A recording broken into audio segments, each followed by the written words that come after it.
merupakan nilai-nilai emosional. Coba dilihat lagi videonya. Tadi soal banyak banget yang nanya, apakah upload 3 video sehari berpengaruh meningkatkan viewers?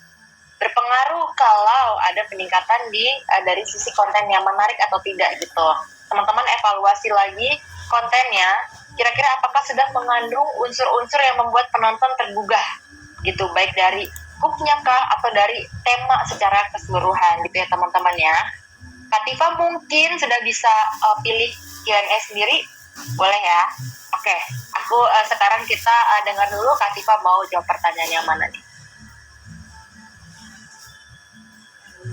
Ini banyak banget pertanyaannya teman-teman ya, mohon maaf kalau misalnya ada yang ke-skip gitu, karena lumayan banyak ya, saya bingung nih menjawabnya. Bukan jawabnya sih, jawabnya terlalu banyak nih jadinya.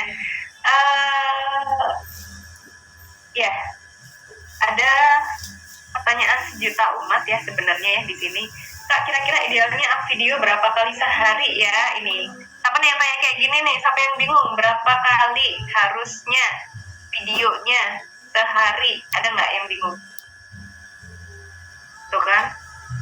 Ada durasinya berapa? Nah, mungkin kita jawab ya teman-teman ya, saya.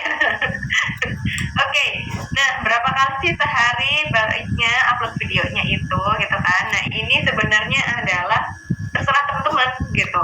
Dalam arti teman-teman mau sehari sekali boleh, mau sehari 3 kali boleh, tapi jangan sampai besoknya nggak upload lagi gitu, karena kemarin udah 5 nih, hari ini nggak usah deh gitu. Itu nggak boleh teman-teman.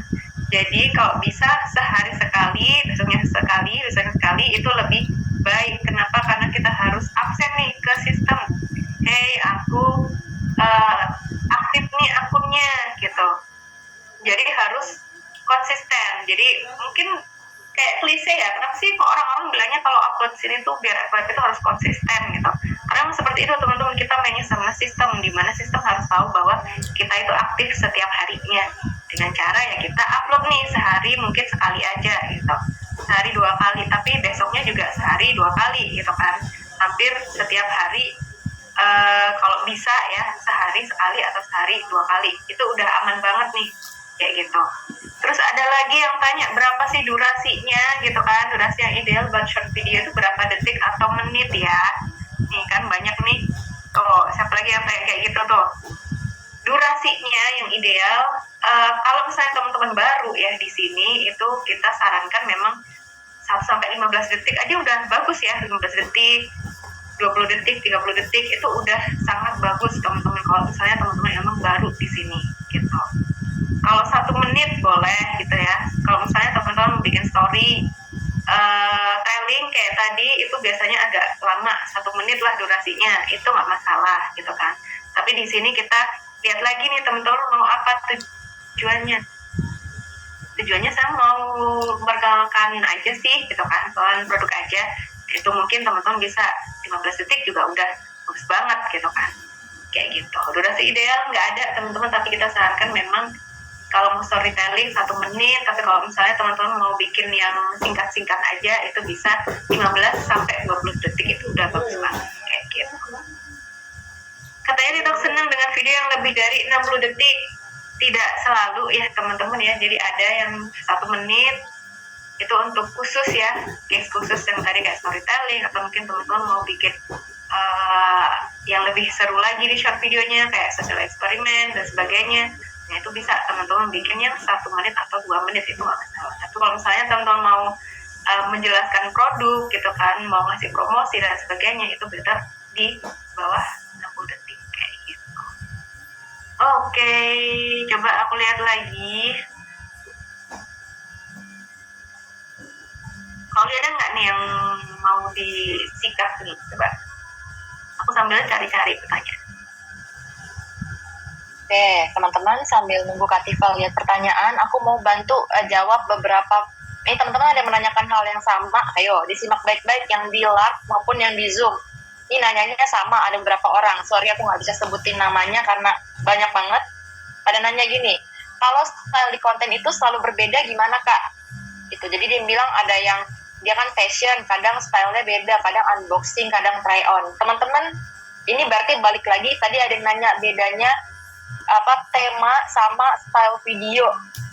Oke, style video itu gaya atau format videonya. Kalau unboxing artinya apa? Coba di kolom chat. Unboxing artinya apa? Tema atau ya style tuh tema, terus style itu kayak gaya videonya, format videonya. Coba aku tanya teman-teman, kalau unboxing artinya apa? Video unboxing itu apa? Video unboxing, ayo coba. Video unboxing artinya apa teman-teman? Video yang ngapain tuh video unboxing? Unboxing. Kalau unboxing itu berarti videonya buka paket, benar kata Dayangku? Ya, video buka paket. Jadi unboxing berarti itu buka paket. Kalau review berarti review barangnya kan. Jadi kalau teman-teman misalkan fashion, temanya bisa tetap fashion nih, soal fashion. Tapi formatnya, stylenya bisa unboxing. Unboxing berarti mungkin paketnya baru datang, langsung dibuka. Kalau review, videonya review tetap sama, fashion. Tapi review, mungkin jahitannya, mungkin potongannya. Gitu. Atau kalau ngikutin sound yang tren juga bisa viral. Pakai baju tersebut, joget-joget dengan musik yang lagi viral. Jadi itu teman-teman maksudnya dari style video sama tema gitu ya, bedanya ya.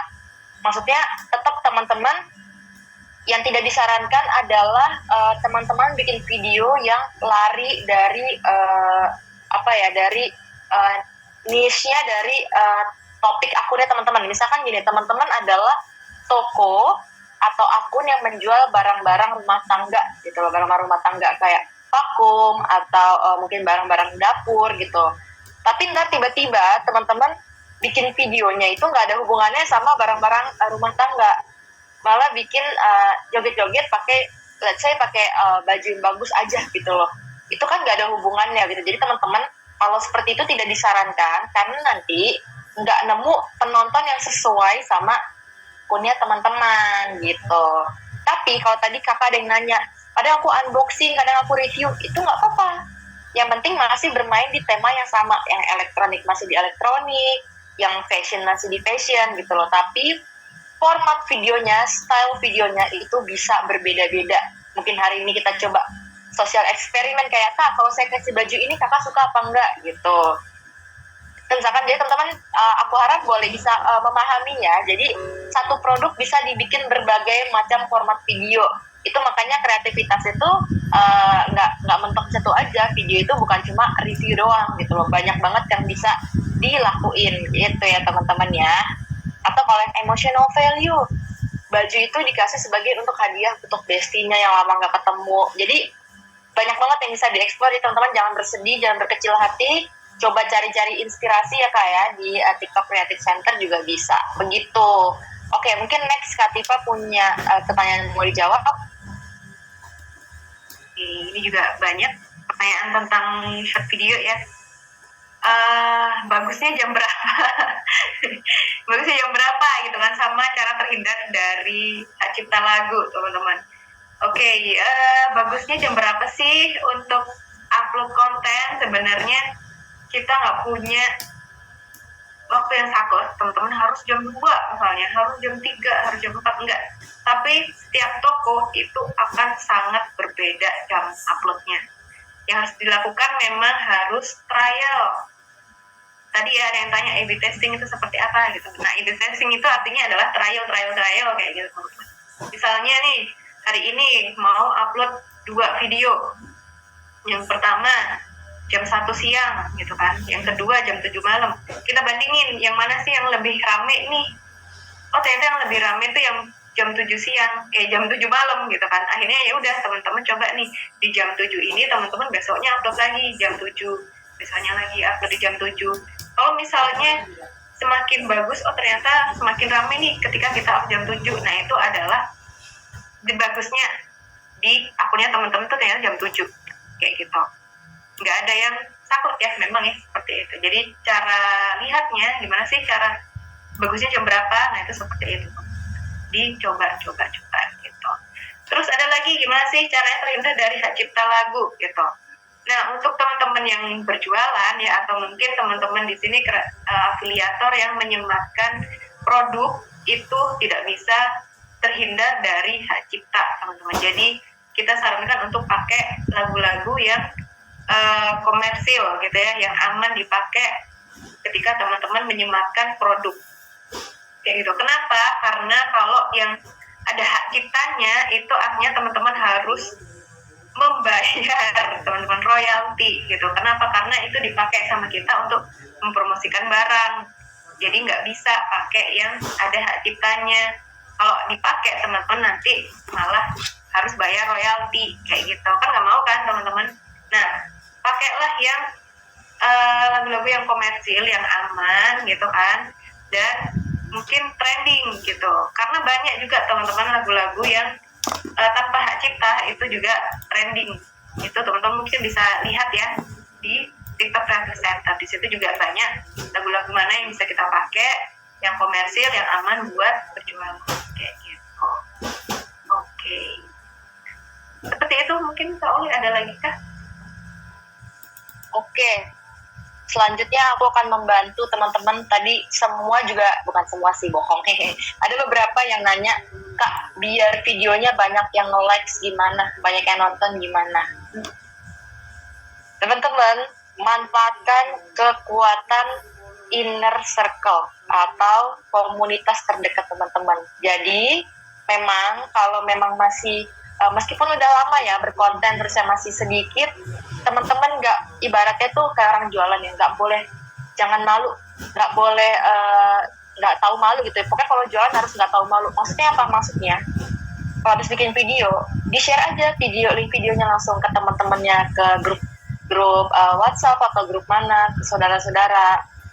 Tolong bantu buka ya linknya. Memang sebenarnya teman-teman percaya apa nggak percaya, semua yang top sekarang dari sisi penjual maupun creator, pasti mereka ada masanya kayak gitu tuh. Ibaratnya spamming atau ganggu di komunitas internalnya. Tapi itu kan kayak balik lagi teman-teman, kalau teman-teman udah usaha terus coba di-share dulu internal, itu akan jadi pancingan gitu loh, pancingan supaya sistemnya bisa dapat profile yang menonton yang suka kira-kira seperti apa gitu. Tapi paralel itu secara bersamaan teman-teman coba evaluasi lagi kontennya. Caranya gimana sih kayak evaluasinya? Coba lihat konten sejenis, misalnya kayak, oh saya habis upload video review panci gitu, kok views saya mentok di 200. Coba lihat video lain yang review panci tapi viewsnya misalnya ribuan. Coba lihat apa ya, unsur apa yang berbeda dari video saya sama video yang baik ya, video yang tinggi ini viewsnya gitu. Nanti coba teman-teman evaluasi apa yang kira-kira bisa diterapkan di videonya teman-teman gitu. Jadi jangan malu, manfaatkan circle terdekatnya teman-teman untuk share dulu videonya ya. Itu coba sih, nggak ada cara lain sih, karena memang sulit banget teman-teman untuk menembus pasar orang-orang asing gitu loh. Karena yang upload video dalam 1 menit ini aja udah banyak banget yang upload video di platform TikTok gitu loh. Jadi memang caranya bikin pancingan tersendiri. Nanti kalau lama-lama sistemnya sudah melihat profil orang yang nonton video kita, nanti sistem akan membantu untuk menyebarkan videonya teman-teman gitu. Tapi jangan lupa, ini bukan cuma soal quantity ya. Balik lagi teman-teman, mungkin di kantornya ada yang, atau di tokonya ada yang disuruh berapa banyak nih video sehari gitu. Bikin target boleh, misalnya kalau kita saranin ya, kalau teman-teman bisa sehari 1, itu bagus gitu, sehari 1. Tapi jangan berpegangan bahwa, kata Kak Uli Matifa sehari 1, saya udah 3 bulan sehari 1 gitu, mana viewsnya nggak ada. Nah, untuk performance atau quality videonya banyak lagi unsur yang mempengaruhi di dalamnya gitu. Jadi bukan cuma quantity. So jadi ada juga yang bilang quality over quantity gitu. Jadi harus pentingin kualitas. Nah teman-teman, kalau kita bilang kualitas aja, kualitas juga banyak kan. Kualitas itu apa? Apakah dari visualnya, apakah dari audionya? Nah maka jalan tengahnya adalah supaya teman-teman gampang ini untuk tracking atau menilai perkembangannya, teman-teman uploadlah video minimal sehari 1. Jadi teman-teman bisa melihat, oh hari Senin saya upload video yang nonton 100. Oke. Hari Selasa saya upload video yang nonton 200. Oke. Hari Rabu saya upload yang nonton 50. Ternyata dibisukan musiknya. Oke, apa yang bisa dipelajarin dari sana? Jadi gitu teman-teman. Soalnya teman-teman kalau uploadnya nanti seminggu 1 video, agak susah untuk menilai, menganalisis bahwa itu video berkembang atau tidak gitu. Kalau teman-teman tipe yang sudah kreator besar atau seller besar yang mungkin upload seminggu sekali videonya bisa puluhan ribu, nggak apa-apa. Tapi kalau masih di level yang masih berusaha naik, cobalah konsisten di sehari satu sambil terus mengevaluasi dan membandingkan sama akun-akun serupa gitu. Nggak ada yang lain sih teman-teman, memang harus konsisten dan terus dikembangkan gitu ya. Oke, mungkin pertanyaan terakhir dari Katifa boleh dipilih. Oke, pertanyaan terakhir ya teman-teman ya, karena memang sangat banyak ya, mohon maaf teman-teman, mungkin di lain waktu bisa kita jawab gitu kan. Nah ini ada yang menarik dari Kak Uwais Hijab, gimana cara optimize video dalam bentuk foto-foto yang beruntun atau slide ya. Nah ini banyak sekali teman-teman seller yang atau teman-teman kreator yang pakainya foto-foto nih jadiin satu gitu kan, jadi di slide gitu kan. Nah gimana sih cara optimize-nya kalau misalnya teman-teman masihnya bisanya gitu ya, sementara ini bisanya masih ngumpulin foto-foto itu dan disatukan gitu ya, jadi short video gitu kan maksudnya. Nah balik lagi teman-teman, tadi ada emotional value gitu kan, ada storytelling, ada apa sih biasanya hal yang tak terduganya gitu kan, misalnya kok main blowing banget ya ceritanya kayak gitu. Jadi mungkin kalau teman-teman sering lihat di FYP itu banyak juga slide foto yang viewsnya banyak. Kenapa sih biasanya? Karena mungkin ada ceritanya nih. Aku kemarin mau kondangan tapi nggak ada baju nih, aku nyari di sini ternyata zong semua, akhirnya aku nemu nih yang kayak gini kayak gitu. Jadi cara optimasinya biasanya kita tambahkan cerita ya kan, ada slide-nya, ada ceritanya gitu kan, biasanya cerita sampai panjang banget gitu kan, kita juga baca tuh satu-satu ya kan sebelum slide ke kanan kayak gitu. Itu bisa kita tambahkan cerita yang seru, yang ada unsur emosionalnya, misalnya kita mau sharing lah, kita mau aktualisasi diri, kita mau curhat, kita mau kasih nostalgia di dalamnya. Nah itu bisa banget. Jadi di setiap foto itu dikasih ceritanya gitu, sehingga orang-orang juga semakin lama tuh slide video kita, slide foto-foto kita gitu kan. Dia bisa dapat nih sesuatu dari foto-foto kita, nggak cuman jualan produk juga, enggak, tapi juga ada ceritanya. Biasanya kan kayak rekomendasi ini, aku pakai ini hasilnya bagus banget, padahal dulunya aku pakai yang ini tapi ternyata kurang bagus gitu. Tetap aja ada ceritanya di slide foto-foto itu, sehingga mungkin kalau teman-teman di sini masih kurang punya daya untuk bikin video, teman-teman bisa pakai foto-foto yang ada narasinya atau ada ceritanya kayak gitu.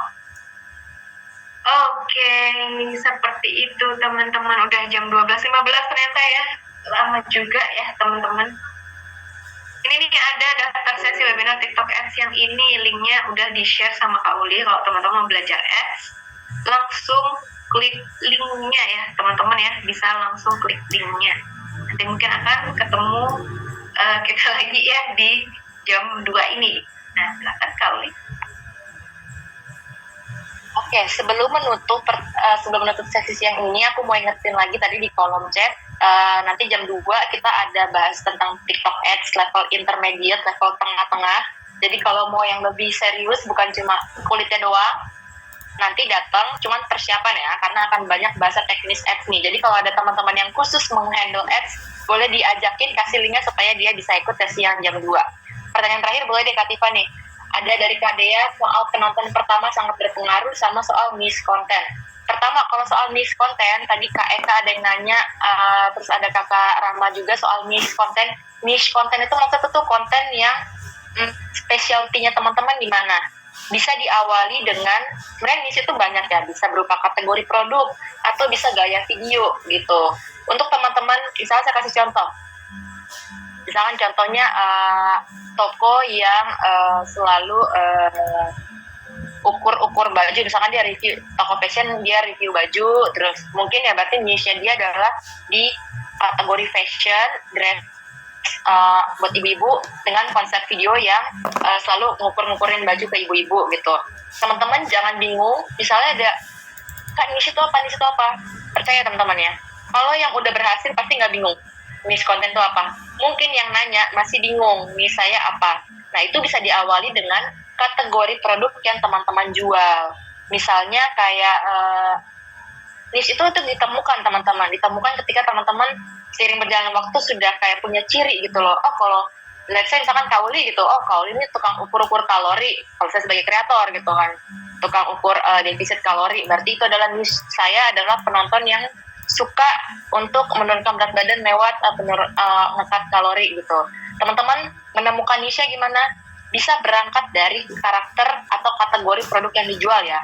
Misalnya teman-teman elektronik, oke saya akan fokus handphone video saya semua harus ada handphonenya, mau unboxing, mau nge-review, mau coba di-compare gitu.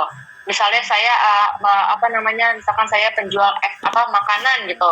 Oke, berarti saya akan selalu konten mukbang. Kayak gitu ya teman-teman ya, untuk menemukan niche-nya. Terus kalau untuk Kak Divstar, penonton pertama sangat berpengaruh. Maksudnya gini, teman-teman, ketika ini sebenarnya udah ke alur upload video, penonton pertama sangat berpengaruh. Jadi basicnya adalah kenapa banyak yang mentok di 200 video, 200 views. Jadi ketika teman-teman lempar konten, upload video, kalau videonya baik-baik aja nih, nggak ada masalah, biasanya sistem akan melempar ke mungkin ya 200 penonton pertama. Angka 200 ini mungkin tentatif, tapi kebanyakan memang seperti itu.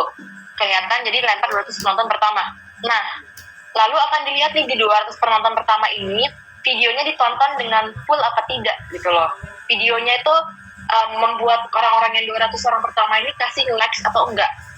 Sehingga kalau dilempar di 200 pertama, terus nggak ada engagement apa-apa terjadi, nggak ada yang kasih likes, nggak ada yang kasih komen, nggak ada yang nge-send, maka sistem akan menganggap bahwa oh ini videonya gagal, saya bantu lempar ke 200 orang aja nggak ada yang tertarik gitu. Jadi mungkin bisa dibilang teman-teman, kalau memang teman-teman lihat lagi misalnya kebanyakan video saya mentok di 200, berarti harus ada yang dievaluasi.